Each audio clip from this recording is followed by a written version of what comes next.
জয় দেবগুরু বৃহস্পতির জয়। নমস্কার বন্ধুগণ, আপনাদের সবাইকে আমাদের চ্যানেলে স্বাগত জানাই। কালপুরুষের রাশি চক্রের তৃতীয়তম রাশি হচ্ছে মিথুন রাশি। মিথুন রাশি এবং মিথুন লগ্নের উপাদান হচ্ছে বায়ু। মিথুন রাশির অধিপতি গ্রহ হচ্ছে স্বয়ং বুধ। যুবরাজ বুধের শুভগোচরে মিথুন রাশির মানুষেরা 2025 সালের এই জানুয়ারি মাসে এবার একটা বড় সুযোগ পেতে চলেছেন। এছাড়াও আপনাদের রাশি সাপেক্ষে রাহু ও শুক্রের যে শুভ গোচর, এর ফলেও জীবনে বেশ কয়েকটি শুভ এবং বেশ কিছু অশুভ ঘটনা ঘটতে পারে। মিথুন রাশি ও মিথুন লগ্নের উপাদান যেহেতু বায়ু, তাই মিথুন রাশির মধ্যে কিছু বিশেষ চারিত্রিক বৈশিষ্ট্য লক্ষ্য করা যায়। আজকের ভিডিওটিতে আপনাদের জানিয়ে দেব যে 2025 সাল আপনাদের জন্য ঠিক কেমন ভাবে কাটতে চলেছে, কোন কোন ক্ষেত্রে আপনারা কতটা লাভবান হবেন এবং কোন কোন ক্ষেত্রে আপনাদের কতটা সতর্কতা অবলম্বন করে চলতে হবে। কারণ মিথুন রাশির সাপেক্ষে প্রত্যেকটা গ্রহ নক্ষত্র 2025 সালের এই জানুয়ারি মাসে খুবই উত্তম জায়গায় রয়েছে। তো বন্ধুগণ, 2025 সালের জানুয়ারি মাসটা কিন্তু অবশ্যই আপনাদের জন্য খুবই গুরুত্বপূর্ণ সময় হতে চলেছে। কারণ এই 2025 সালের জানুয়ারি মাস আপনাদের জন্য রাহুর যে শুভ গোচর এবং কেতুর যে পরিবর্তন, এর ফলে আপনারা অবশ্যই জীবনে উন্নতি লক্ষ্য করবেন। কিছু বিশেষ ক্ষেত্রে আপনাদের অনেকগুলি বিশেষ পরিবর্তন লক্ষ্য করা যাবে। মিথুন রাশির সাপেক্ষে দেখা যাচ্ছে যে চন্দ্র এবং দেবগুরু বৃহস্পতির মিলনে যে গজ কেশরী রাজযোগ সৃষ্টি হয়েছে, এটি আপনাদের রাশির সাপেক্ষে খুবই উত্তম পর্যায়ে রয়েছে। গজ কেশরী রাজযোগের ফলে আপনারা যে নিজেদের আটকে থাকা কাজগুলি রয়েছিল, সেই কাজকর্মগুলিকে সময়ের মধ্যে করে ফেলতে পারবেন। যে সমস্ত কাজকর্মে আপনারা খুব একটা সাহস পাচ্ছিলেন না, কিংবা যে কাজগুলি বারবার ব্যর্থ হচ্ছিলেন যে সমস্ত কাজের ক্ষেত্রে, সেই কাজে কিন্তু অগ্রগতি করতে পারবেন। দেবগুরু বৃহস্পতির শুভ পরিবর্তনের কারণে আপনাদের আর্থিক পরিস্থিতি কিন্তু খুব সুন্দরভাবে বজায় থাকবে। আয়, ব্যয়, সঞ্চয় এই তিনটির মধ্যেই একটা ভালো সামঞ্জস্য বজায় রেখে চলতে পারবেন। আপনাদের জানিয়ে রাখি যে আপনাদের রাশিতে সূর্যপুত্র শনির যে গোচর, এর ফলে আপনারা শিক্ষা জীবনে, কর্মজীবনে এবং নিজেদের স্বাস্থ্যের ক্ষেত্রে কিছু পরিবর্তন লক্ষ্য করবেন। কর্মক্ষেত্রে আপনাদের জানিয়ে রাখি, যারা একই কাজের সঙ্গে দীর্ঘ সময় ধরে যুক্ত রয়েছেন, সেই কাজে অগ্রগতি লক্ষ্য করবেন। যারা পুরাতন ব্যবসায়ী রয়েছেন কিংবা যারা বহু পুরাতন চাকরিজীবী রয়েছেন, আপনাদের অভিজ্ঞতা এবং আপনাদের সুন্দর ব্যবহার, সুন্দর কথাবার্তা আপনাকে অনেকটাই জনপ্রিয় করে তুলবে এই জানুয়ারিতে। 2025 সালের জানুয়ারি মাস যদি আপনাদের খুব ভালোভাবে কাটে, সেক্ষেত্রে তার প্রভাব কিন্তু অন্যান্য মাসের উপরও পড়বে। এর ফলে আপনারা 2025 সালে সারা বছরটাই কিন্তু খুব সুন্দরভাবে কাটাতে পারবেন। মিথুন রাশির ষষ্ঠ ঘরে কিন্তু মঙ্গলের শুভ গোচর লক্ষ্য করা যাচ্ছে এবং সপ্তম ঘরে শুক্র উত্তম জায়গায় রয়েছে। এক্ষেত্রে জানিয়ে রাখি যে যেহেতু মঙ্গলকে জ্যোতিষশাস্ত্র অনুসারে সম্পর্কের গ্রহ বলা হয়ে থাকে, মঙ্গলকে সেনাপতি গ্রহ এবং আপনাদের প্রেম বিরাগী গ্রহ বলেও কিন্তু উল্লেখ করা হয়েছে। সেক্ষেত্রে মিথুন রাশির ষষ্ঠ ঘরে যেহেতু মঙ্গল শুভ প্রভাব দিচ্ছে, এর ফলে সম্পর্কের দিক থেকে বাধা বিপত্তিগুলি আপনারা কাটিয়ে উঠতে পারবেন। দাম্পত্য সম্পর্ক, আপনাদের প্রেম সম্পর্ক, পারিবারিক জীবন কিংবা বন্ধু মহলে যে মান সম্মান আপনি হারিয়ে ফেলেছিলেন, সেগুলি কিন্তু মঙ্গলের শুভ গোচরে ফিরে পাবেন। যারা আপনাকে ভুল বুঝেছিল, আপনি কিন্তু নিজেকে ঠিক প্রমাণ করতে পারবেন। এছাড়াও বন্ধুগণ, আপনাদের জানিয়ে রাখি যে শুক্র যেহেতু আপনাদের রাশিতে শুভ গোচর করছে, এর ফলে আপনারা যে কোনো কাজকর্মকে খুব স্বাচ্ছন্দ্য বজায় রেখে চলতে পারবেন। যে কোনো কাজকর্মকে সময়ের মধ্যে করে ফেলতে পারবেন। যেহেতু জ্যোতিষশাস্ত্র অনুসারে শুক্রকে স্বাচ্ছন্দ্যময় ভাবে জীবন কাটানোর গ্রহ বলে মানা হয়েছে, অর্থাৎ পরিষ্কার পরিচ্ছন্নের গ্রহ বলে উল্লেখ করা হয়েছে, সেক্ষেত্রে যে কোনো কাজকর্মের ক্ষেত্রে আপনারা কাজটাকে গুছিয়ে করতে পারবেন, সময়ের মধ্যে করতে পারবেন, অল্প পরিশ্রমের মধ্যে করতে পারবেন, নিজের সঠিক বুদ্ধি কৌশলকে সঠিক ক্ষেত্রে প্রয়োগ করে চলতে পারবেন। এর ফলে কিন্তু আপনাদের যথেষ্ট উন্নতি দেখা যাচ্ছে। তো বন্ধুগণ, প্রত্যেকটা গ্রহ নক্ষত্রের কিন্তু আলাদা আলাদা কিছু বিশেষ গুণাগুণ রয়েছে। মিথুন রাশির ক্ষেত্রেও সেই গুণাগুণগুলি লক্ষ্য করা যাবে। যে সমস্ত গ্রহগতির গোচর মিথুন রাশির সাপেক্ষে উত্তম জায়গায় রয়েছে, সেক্ষেত্রে আপনারা কিন্তু শুভ পরিবর্তন লক্ষ্য করবেন। তবে যে সমস্ত গ্রহ নক্ষত্রের গোচর মিথুন রাশির সাপেক্ষে খুব একটা উত্তম জায়গায় নেই কিংবা খুব একটা দুর্বল জায়গায় নেই, সে সমস্ত ক্ষেত্রে কিন্তু মধ্যম পর্যায়ে আপনারা লাভ করবেন। যেমন দেবগুরু বৃহস্পতি আপনাদের রাশিতে মধ্যম পর্যায়ে থাকার কারণে আর্থিক পরিস্থিতিকে কিন্তু আপনারা খুব সুন্দরভাবে বজায় না রাখতে পারলেও মধ্যম গতিতে রাখতে পারবেন। আয়, ব্যয়, সঞ্চয় এই তিনটির মধ্যেই খুব সুন্দর একটা সমতা বজায় রেখে চলতে পারবেন। মাসের মধ্যভাগের কিছু সময়ে আপনারা অর্থ সঞ্চয় খুব বেশি করতে না পারলেও আয় ব্যয়ের মধ্যে একটা সামঞ্জস্য বজায় রাখতে পারবেন বৃহস্পতির জোরে। দেবগুরু বৃহস্পতি হলেন মা লক্ষ্মীর অত্যন্ত প্রিয়। মা লক্ষ্মীর প্রিয় হওয়ার ফলে দেবগুরু বৃহস্পতি ও মা লক্ষ্মীর কৃপা আশীর্বাদ মিথুন রাশির মানুষেরা সর্বোচ্চ পরিমাণে লাভ করতে চলেছেন। যথেষ্ট পরিমাণে যথেষ্ট কাজকর্মের ক্ষেত্রে আপনারা নিজেকে কিন্তু আপডেট রাখতে পারবেন। সূর্যের শুভ গোচর মিথুন রাশির সাপেক্ষে রয়েছে। বিশেষ করে আপনাদের রাশির অধিপতি বুধ এবং সূর্যের গোচরে যে বুধাদিত্য রাজ্য সৃষ্টি হয়েছে, এটি কিন্তু মিথুন রাশি এবং মিথুন লগ্নের মানুষদের জন্য যথেষ্ট গুরুত্বপূর্ণ। এর ফলে আপনাদের জানিয়ে রাখি, শিক্ষা জীবনে অগ্রগতি রয়েছে।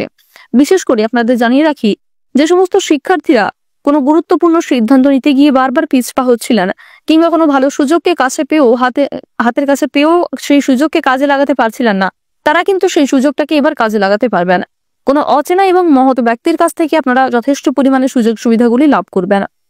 তো বন্ধুগণ, যদি আপনি মিথুন রাশি কিংবা মিথুন লগ্নের জাতক জাতিকা হয়ে থাকেন, আপনাদের জানিয়ে রাখি যে গ্রহ নক্ষত্রের গোচর এবং আপনাদের চারিত্রিক বৈশিষ্ট্যের উপর ভিত্তি করে আজকের ভিডিওটিতে এমনই আরো অনেক গুরুত্বপূর্ণ তথ্য ধাপে ধাপে পর্যালোচনা করা হয়েছে, যার মাধ্যমে অবশ্যই আপনারা উপকৃত হবেন এবং কিছু মোটিভেশনাল কথাও উল্লেখ করা হয়েছে, যে ক্ষেত্রে আপনারা অনেকটা উপকৃত হবেন।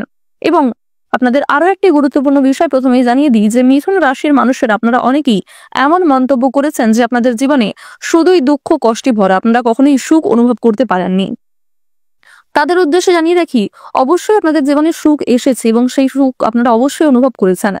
কারণ বন্ধুগণ, প্রত্যেক মানুষের জীবনে যেমন ভালো সময় আসে, ঠিক তেমনই খারাপ সময় আসে। আপনারা কিন্তু সর্বদা ভালো সময়ের তুলনায় খারাপ সময়টাকে বেশি গুরুত্ব দিয়ে থাকেন, যার কারণে আপনাদের এমনটা মনে হতে থাকে যে আপনাদের ভালো সময় নেই এবং খারাপ সময় বেশি। তো এক্ষেত্রে জানিয়ে রাখি যে খারাপ সময় থেকে আপনি যে বড় শিক্ষা লাভ করবেন, সেই শিক্ষা কিন্তু ভালো সময় থেকে পাওয়া সম্ভব নয়। খারাপ সময় আমাদের জীবনে খুব বড় শিক্ষা দিয়ে যায়। আপনি খারাপ সময় চিনতে পারবেন যে আপনার কোন কাজ করা উচিত, কোন কাজ করা উচিত নয়। আপনি নিজের ভুল ত্রুটিগুলিকে বুঝতে পারবেন। পাশাপাশি কে আপনার প্রকৃত বন্ধু, কে আপনার চিরশত্রু, সেই সম্পর্কেও আপনাদের এক প্রকার ধারণা তৈরি হতে থাকবে। তো অবশ্যই খারাপ সময় জীবনে আসাটাও জরুরি। খারাপ সময় থেকে যে বড় শিক্ষা আপনি লাভ করবেন, সেটি কিন্তু ভালো সময়ে ভালো কাজে লাগাতে পারবেন, যে ক্ষেত্রে আপনি জীবনে আরো অনেকটাই এগিয়ে যেতে পারবেন। সুতরাং অবশ্যই আপনারা ভালো সময়টাকে ভালো কাজে অতিবাহিত করুন এবং যে ক্ষেত্রে নিজেকে দুর্বল মনে করছেন, অবশ্যই সেক্ষেত্রে সাবধান থাকুন। পরিবেশ পরিস্থিতি বুঝে কাজকর্ম করুন। নিজের কথাবার্তা এবং ব্যবহারের উপর একটু বিশেষ নিয়ন্ত্রণ আনার চেষ্টা করুন। প্রত্যেকটা কাজকর্মের ক্ষেত্রে ভগবানকে স্মরণ করে চলুন। মন থেকে ভালোবেসে একবার কমেন্টে জয় সূর্যদেবের জয় অথবা ওম সূর্যদেবায় নমঃ লিখতে ভুল করবেন না। প্রথমত আপনাদের জানিয়ে রাখি, কেতু এবং বৃহস্পতির শুভ গোচরের কারণে আপনারা নিজেদের অর্থনৈতিক দিক এবং কর্মজীবনকে খুব সুন্দরভাবে বজায় রেখে চলতে পারবেন। বিশেষ করে কেতু এবং বুধের শুভ গোচরের কারণে আপনাদের যে কোনো কঠিন কাজ কিন্তু সময়ের মধ্যে সুসম্পন্ন হবে। কেতু এবং বুধের শুভ পরিবর্তনের কারণে অবশ্যই আপনারা জীবনে সময়ের তুলনায় যথেষ্ট পরিমাণে এগিয়ে থাকতে পারবেন। পারিবারিক জীবনে যে সমস্ত সমস্যাগুলি চলছিল, পারিবারিক জীবনে সম্পত্তি ভাগাভাগি, জমি ক্রয় বিক্রয়, বাসস্থান পরিবর্তন কিংবা ভাই বোনেদের মধ্যে যে মনোমালিন্যগুলি সৃষ্টি হয়েছিল, সেগুলি কিন্তু অনেকটাই দূরীভূত হতে চলেছে। অতিথির আনাগোনা পরিবারে কম বেশি থাকবে। ভাই বোনেদের মধ্যে সম্পর্ক যেমন কিছুটা উন্নতি ঘটবে, ঠিক তেমনই কিছু ক্ষেত্রে তৃতীয় ব্যক্তির কারণে ভাই বোনের সমস্যাও বাড়তে পারে।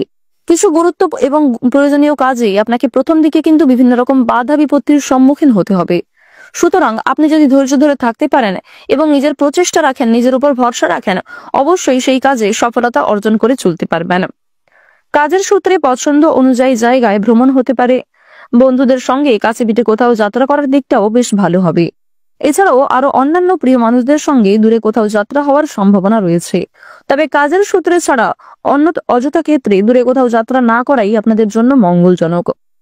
আপনাদের জানিয়ে রাখি, যদি তাড়াহুড়ো করে কোনো রকম কাজকর্ম করতে যান কিংবা বিশেষ করে ডিসেম্বরের দ্বিতীয় সপ্তাহের দিকে যদি আপনারা কোনো ক্ষেত্রে খুব হঠকারিতার মাধ্যমে সিদ্ধান্ত নিয়ে ফেলেন, সেই সিদ্ধান্ত ভুল হতে পারে এবং পরক্ষণে আপনাকে যথেষ্ট পস্তাতে হতে পারে। সুতরাং অবশ্যই প্রত্যেকটা সময়কে প্রাধান্য দেওয়ার চেষ্টা করবেন। সন্তানদের কারণে মান সম্মান বৃদ্ধি কম বেশি রয়েছে, তবে কিছু ক্ষেত্রে দুশ্চিন্তাও থাকবে। কিছু ক্ষেত্রে সন্তানদের নিয়ে আপনাদের সামাজিক সমস্যা কিন্তু বাড়তে পারে। যারা বেরোজগার জাতক এবং জাতিকা রয়েছেন, তাদের জন্য ডিসেম্বর মাসটা কিন্তু মধ্যমভাবে কাটবে। কারণ দেবগুরু বৃহস্পতি আপনাদের রাশিতে তুঙ্গে থাকলেও বুধের শুভ গোচর আপনারা কিন্তু একসঙ্গে পাবেন না। অর্থাৎ যখন বৃহস্পতি আপনাদের রাশিতে তুঙ্গে থাকবে, তখন বুধ কিন্তু কিছুটা দুর্বল পর্যায়ে থাকবে। আবার ধীরে ধীরে বুধের গোচর যখন শক্তিশালী হবে, তখন কিন্তু দেবগুরু বৃহস্পতি মধ্যম পর্যায়ে আসতে শুরু করবে। তো এক্ষেত্রে বেরোজগার জাতক জাতিকারা অবশ্যই একটু সাবধান থাকার চেষ্টা করবেন। প্রতারণামূলক ফাঁদে পা না দেওয়াই আপনাদের জন্য মঙ্গলজনক হবে। এছাড়াও চোখ বন্ধ করে কাউকে বিশ্বাস করা, নিজের গুরুত্বপূর্ণ কোনো কাজে অন্যের উপর অতিরিক্ত নির্ভরশীল হওয়া আপনাদের উচিত হবে না। কোনো বিষয়ে কাউকে কথা দেবেন না। নিজের দুর্বল বিষয় কিংবা গোপন বিষয়গুলি নিজের মধ্যেই রাখার চেষ্টা করবেন। কারোর সঙ্গে খুব বেশি বন্ধুত্ব সুলভ আচরণ করলে সমস্যা কিন্তু বাড়বে। আপনারা যারা শিক্ষার্থী রয়েছেন, শিক্ষার্থীদের জন্য কিন্তু সময়টা মধ্যম ভাবে কাটবে। শিক্ষাক্ষেত্রে আপনারা মিশ্র ফলাফল লাভ করবেন।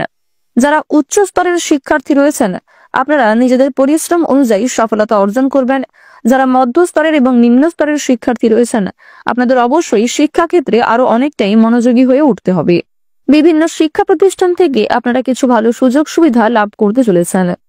পাড়া প্রতিবেশীদের কাছ থেকে কম বেশি ভালো সুযোগ আপনারা পাবেন। আত্মীয় স্বজনদের কাছ থেকে কিছু ভালো সুযোগ সুবিধাও পেতে চলেছেন। যারা নাচ, গান, অভিনয়, খেলাধুলো এই সমস্ত বিনোদনমূলক কাজের ক্ষেত্রে কম বেশি এগিয়ে রয়েছেন, তাদের জন্য সময়টা খুবই অনুকূল ভাবে থাকবে। আপনারা যারা গাড়ি চালক রয়েছেন, গাড়ি চালকদের জন্য সময়টা ভালো হবে। যারা কৃষিজীবী রয়েছেন, কৃষি ক্ষেত্রেও কিন্তু যথেষ্ট এগিয়ে থাকতে পারবেন। সেলাইয়ের কাজকর্ম করতে পারেন। যারা চিকিৎসক রয়েছেন, চিকিৎসকদের জন্য সময়টা ভালো হবে। বন্ধুগণ, আপনারা যারা আইনজীবী রয়েছেন, আইনি ক্ষেত্রে অবশ্যই আপনারা একটু সাবধান থাকার চেষ্টা করুন। যারা গয়না ব্যবসায়ী রয়েছেন, তাদের প্রতিযোগিতা কিন্তু অনেকটাই বাড়তে চলেছে। ব্যবসাপাতির ক্ষেত্রে কম বেশি লাভ রয়েছে। আপনি আপনার সুন্দর ব্যবহার, সুন্দর বাকপটুকতা এবং সঠিক ক্ষেত্রে নিজের বুদ্ধি কৌশলকে প্রয়োগ করে জীবনে এগিয়ে থাকতে পারবেন। কিছু ক্ষেত্রে সমস্যা বাড়বে।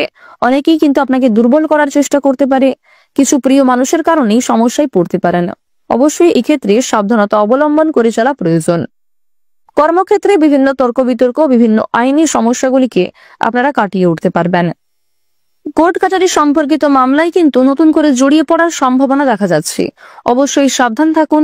অন্যের ঝামেলায় অতিরিক্ত মাথা ঘামাতে যাবেন না। আপনাদের প্রেম সম্পর্কে কিন্তু অগ্রগতি দেখা যাচ্ছে। যারা দীর্ঘ সময় ধরে প্রেম সম্পর্কে জড়িয়ে রয়েছেন, তাদের পারিবারিক স্বীকৃতি মিলতে চলেছে। আপনারা যারা বিবাহিত জাতক জাতিকা রয়েছেন, দাম্পত্য জীবনে বিভিন্ন সমস্যাগুলিকে কিন্তু কাটিয়ে উঠতে পারবেন। একে অপরের সহযোগিতা নিয়ে কঠিন সমস্যাগুলিকে কিন্তু অনেকটাই দূর করতে পারবেন। অনেক ক্ষেত্রে আপনাদের যেমন লাভ রয়েছে, ঠিক তেমনই এই ডিসেম্বরে কিছু ক্ষেত্রে আপনাদের মারাত্মকভাবে সাবধান থাকতে হবে। কারণ হঠাৎ করেই কিছু বড় বিপদ আপনাদের সম্মুখীন হতে পারে। সুতরাং প্রত্যেক পরিস্থিতিতে নিজেকে ঠিক রাখার চেষ্টা করুন। মানসিক দিক থেকে ঠিক থাকুন এবং যতটা সম্ভব নিজের বেস্ট পারফরমেন্স দিয়ে প্রত্যেকটা কাজকর্ম করুন। প্রত্যেকটা কাজকর্মের ক্ষেত্রে ভগবানকে স্মরণ করে চললে উপকৃত হবেন। তো বন্ধুগণ, কন্যা রাশি এবং কন্যা লগ্নের জাতক জাতিকারা যা কিছু ভালো সুযোগ পাবেন, সেই ভালো সুযোগগুলিকে ভালো কাজে অতিবাহিত করার চেষ্টা করুন। যে ক্ষেত্রে নিজেকে দুর্বল বলে মনে করছেন, সেক্ষেত্রে সাবধান থাকুন। কন্যা রাশির সাপেক্ষে অনলাইন ব্যবসায়ীরা কিন্তু যথেষ্ট পরিমাণে উপকৃত হবেন। অনলাইনে বিভিন্ন কাজকর্মে কিন্তু এগিয়ে থাকতে পারবেন। যারা ট্রেডিং করতে ভালোবাসেন কিংবা শেয়ার মার্কেট, মিউচুয়াল ফান্ড এই সমস্ত কাজের ক্ষেত্রে কম বেশি ইনভেস্ট করতে চাইছেন, তাদের জন্য সময়টা ভালো হবে। তবে কোনো ক্ষেত্রে বেশি বিনিয়োগ করে বেশি অর্থ প্রাপ্তি করতে চাইলে, একাধিক অর্থ উপার্জন করতে গেলে কিন্তু আপনাদের সমস্যা বাড়বে। তো অবশ্যই এই বিষয়টি মাথায় রেখে আপনারা কাজকর্ম করার চেষ্টা করুন। তো বন্ধুগণ, যারা মিথুন রাশি ও মিথুন লগ্নের জাতক কিংবা জাতিকা রয়েছেন, 2025 সালে গ্রহ নক্ষত্রের গোচর এবং আপনাদের চারিত্রিক বৈশিষ্ট্যের উপর ভিত্তি করে যদি সবচেয়ে শুভ রঙের কথা বলা হয়ে থাকে, বেগুনি, লাল, সাদা এবং কমলা। সবচেয়ে শুভ সংখ্যা 8 থেকে 35-এর মধ্যে রয়েছে। সবচেয়ে শুভ দিক হচ্ছে দক্ষিণ পূর্ব দিক এবং ঈশান কোণ। সবচেয়ে শুভ রত্ন হচ্ছে ইন্দ্রনীলা, লাল প্রবাল এবং সাদা প্রবাল। সবচেয়ে শুভ দিন হচ্ছে সোমবার, বুধবার, বৃহস্পতিবার এবং শনিবার। তো এই সমস্ত শুভ বিষয়গুলি মিলিয়ে আপনারা নিজেদের শুভ কাজকর্মগুলি করতে পারেন। বিস্তারিত জানতে আপনারা প্রত্যেকেই আমাদের দৈনিক রাশিফলে চোখ রাখার চেষ্টা করুন। দৈনিক রাশিফল সম্পর্কে জানলে আপনারা অনেকটাই কিন্তু অগ্রগতি করে উঠতে পারবেন। প্রত্যেক দিনের শুভ রং, শুভ সংখ্যা, শুভ রত্ন ইত্যাদির সম্পর্কে আপনাদের এক প্রকার ধারণা তৈরি হয়ে যাবে। আজকের ভিডিওটি এই পর্যন্ত। কোনো বিষয়ে কোন রকম প্রশ্ন কিংবা জানার থাকলে অবশ্যই আপনার মতামত আমাদের কমেন্টে লিখে যাবেন। পাশাপাশি আপনার সম্পূর্ণ নাম ও জন্ম তারিখ লিখতে ভুল করবেন না। আপনারা ভালো থাকুন, সুস্থ থাকুন, সর্বদা সতর্ক থাকুন। ওম সূর্যদেবায় নমঃ। জয় সবার বড় ঠাকুর সূর্যপুত্র শনি মহারাজের জয়।